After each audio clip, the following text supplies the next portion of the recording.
Now let's create a function to get address on passing latitude and longitude. So here we will go with static future get address from lat long,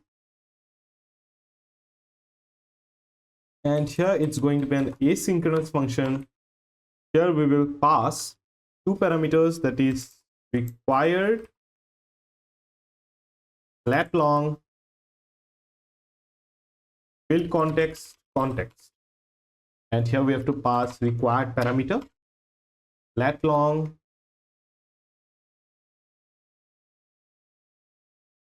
position. Let's save it. Here we do need to write some codes. So we will first introduce try catch here. Try catch. Since it's an asynchronous function, it's better that we go with try catch here. We will come up with show exception, and it's going to be if. And now it's time that we write some codes in try. So here we will go with var response equals to, and before we go with like those codes, we want to make sure we create a folder here, and here it will be APIs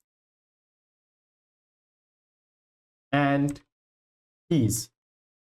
So here we will introduce a new file apis.dart, and let's make it small, class APIs. Here first we will go with get static geocoding API.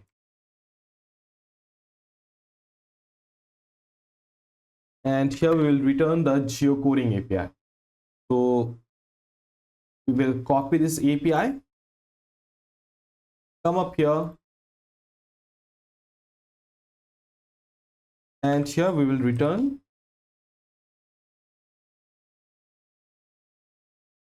the API. So here are three parameters which we do need, that is latitude, longitude, and there comes at last is the API key. So here we will introduce another file inside APIs and keys, that is going to be keys.dart. So here we will go with a key, that is string credential, and it's going to be maps platform credential equals, and here we will initialize our key. So here we will cut the key and instead come up with map platform credential, and here in key we will paste our key. And here in APIs, this API geocoding API, we want to make sure that the user passes a lat long. So here we'll go with the lat long position, and here instead of this lat long, like instead of the static points, we're gonna make sure we are going with dynamic, that is position dot latitude, and then comes up position dot longitude. And here it will be position dot longitude, and let's save it. So the first thing which we're gonna do is wrap our API, that is string. So here we will go with final API equals to UD dot parse, and here it's going to be APIs dot geocoding API.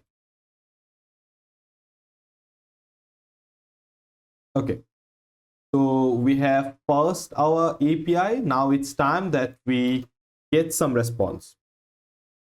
Wait, here we do need to introduce a package for HTTP calls. So we'll come up in PubSpec and you will add a package that is HTTP. So we'll come up here. Await. Here we'll import HTTP. Okay.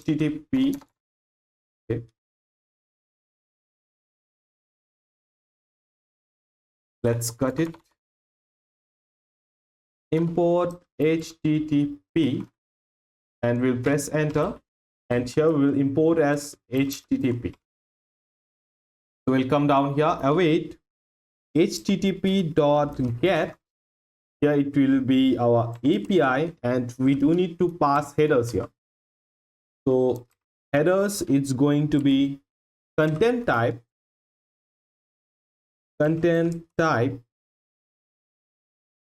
it's going to be application JSON, application/JSON.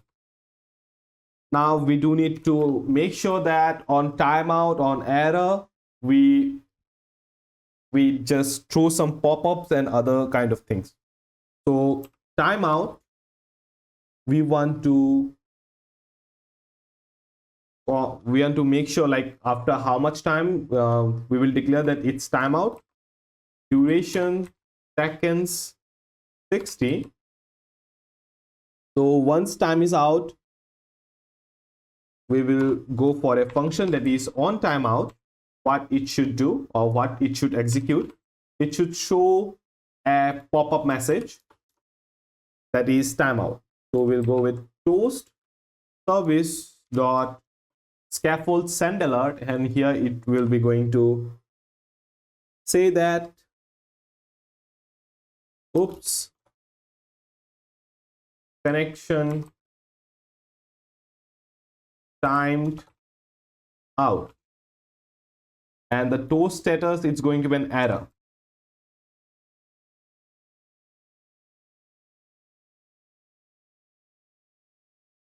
And here we have to throw an exception, and here we have to throw a timeout exception.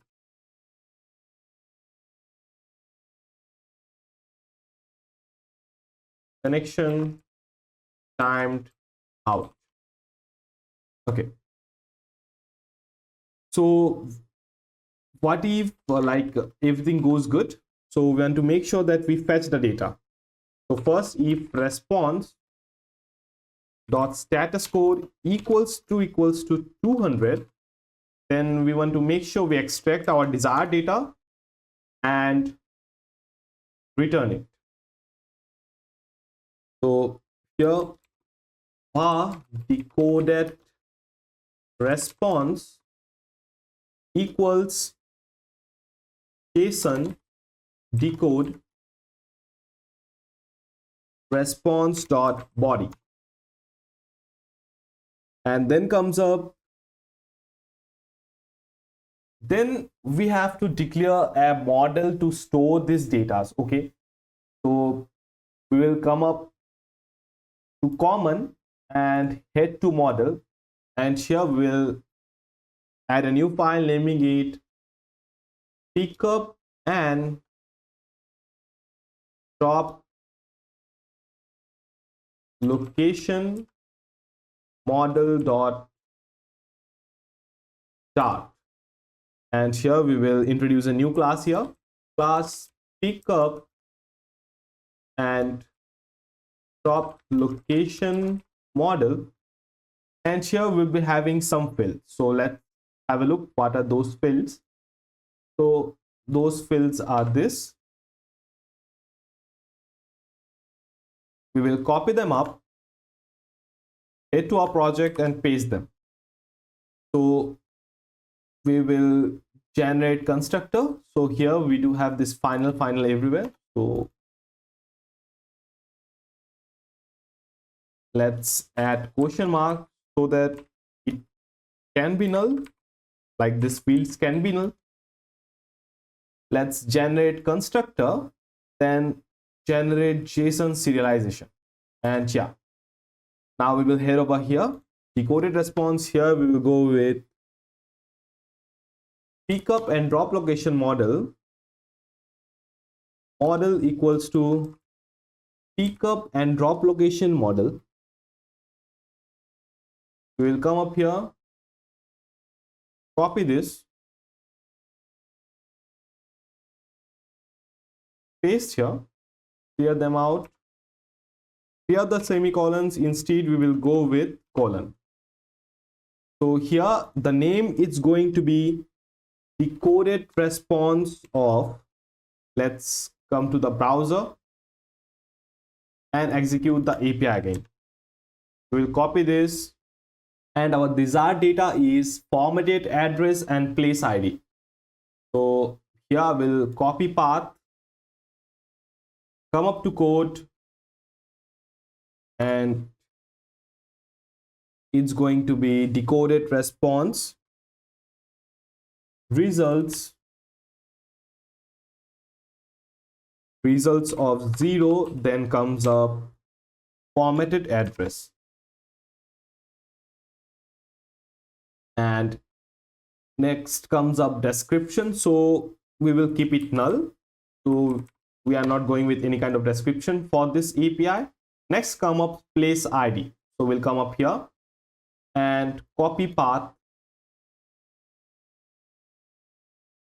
paste up here, it's results of 0 place ID. So results of 0, we'll copy the same line here, paste results of 0 place ID, and then comes up latitude and longitude. So here it's going to be position dot latitude dot toString position dot longitude dot toString.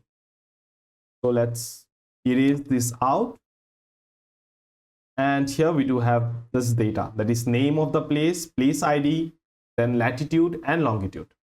Now it's time that we return this data. So here we will return model. Another thing, we do need to make sure that our location permission package works, that is this geolocator package works, is that we have to add some permissions inside our Android app source main Android manifest.xml. So we'll come down here, we will copy this line of permissions and we will add them before manifest ends. Enter, paste them. So this basically, these permissions are case sensitive, so make sure all of them are aligned properly. So it shouldn't be like that you have misaligned them, align them properly.